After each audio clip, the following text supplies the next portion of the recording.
미세먼지 때문에 마스크를 쓴 시민들의 모습입니다. 대기오염이 심한 중국의 모습이 겹쳐지는데요. 이런 심각한 미세먼지를 줄이지 못하면 8년 뒤에는 수도권에서만 한 해 2만 6천여 명이 대기오염으로 조기 사망할 수 있다는 불길한 예측까지 나오고 있습니다. 핵심은 경유차입니다. 수도권 미세먼지의 40%가 경유차 때문으로 알려져 있는데 경유차의 오염 실태는 어느 정도고 단속은 제대로 이루어지고 있는지 변진석 기자가 현장을 취재했습니다. 경유차 매연 단속에 나선 공무원들이 학원 차량 한 대를 멈춰섭니다. 가속 페달을 밟자 검사기계 틈으로 검은 매연이 쏟아져 나옵니다. 기준치를 20%포인트가량 추가했습니다. 느닷없이 보니까 좀 당황스럽네요. 그러면 날아온 게 별리가 한 번도 없습니다. 길을 막고 시간을 들여야 하는 검사라 항의가 거세고 진행도 쉽지 않습니다. 15분이 잡아가다 붙잡아놓으면 연구해야 되는데.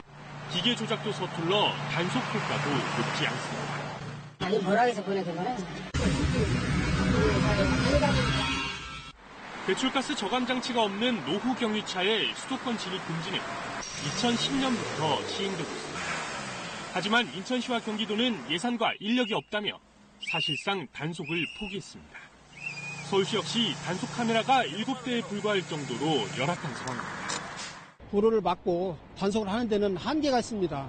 여러 인력도 부족하고요. 그렇기 때문에 앞으로는 CCTV를 통해서 서울과 인천, 경기에 등록된 노후 경유차는 40만 대에 이릅니다. 전국의 경유차 비율은 지난해 처음 50%를 넘었고 올해도 100만 대 넘게 팔릴 것으로 전망됩니다. KBS 뉴스 변진석입니다. 도심을 오가는 자동차들입니다. 이 가운데 경유 승용차가 40% 이상이나 됩니다. 경유차에선 휘발유차에선 거의 나오지 않는 미세먼지와 질소산화물이 골칫거리입니다.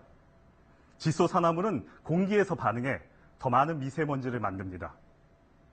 특히 직경이 2.5 마이크로미터보다 작은 초미세먼지는 폐와 혈관에 들어가 폐 질환을 일으키고 암까지 만들어 사망률을 높입니다. 노후 경유차는 더 큰 문제입니다.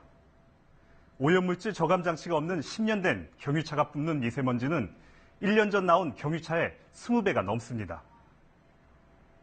지금껏 대책은 매연 저감 장치를 달거나 조기 폐차하는 방법이 있는데요.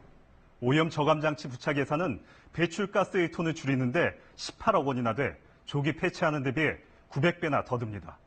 조기 폐차를 권유하는 까닭입니다.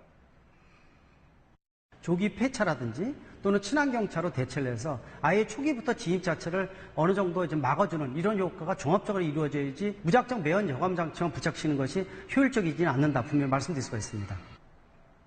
문제는 차량 소유권을 제한하는 것이라 쉽지 않다는 거죠. 그러면 한때 경유차 인기가 높았던 유럽이 최근 경유차를 줄여가고 있는데요. 우리가 배울 건 없을까요? 정다운 기자가 취재했습니다. 프랑스 파리 샹젤리제 거리입니다. 평소 줄지어선 차들이 어쩐지 한 대도 보이지 않습니다. 한 달에 한 번 차 없는 거리를 시행한 날입니다. Notre projet, c'est vraiment de faire en sorte qu'il y ait moins de véhicules polluants.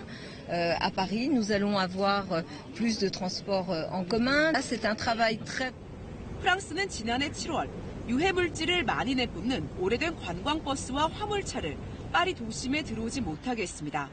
2020년부터는 10년 넘은 경유차의 도심 진입도 전면 금지할 예정입니다.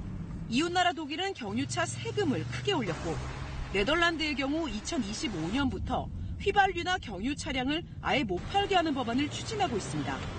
이런 제도 시행 이후 경유차 이용률이 줄면서 유럽 국가의 미세먼지 배출량은 시행 전보다 평균 7%, 최고 58% 준 것으로 나타났습니다. Et ce moteur diesel longtemps privilégié, cela a été une erreur. Il faut progressivement revenir dessus avec intelligence et pragmatisme. Je connais... 세계 각국이 주목하고 있는 건 전기차와 수소전지차 같은 친환경차. 친환경차에 대한 세금이나 주차 혜택 같은 것은 국내에서도 당장 할 수 있는 정책입니다. KBS 뉴스 정다원입니다.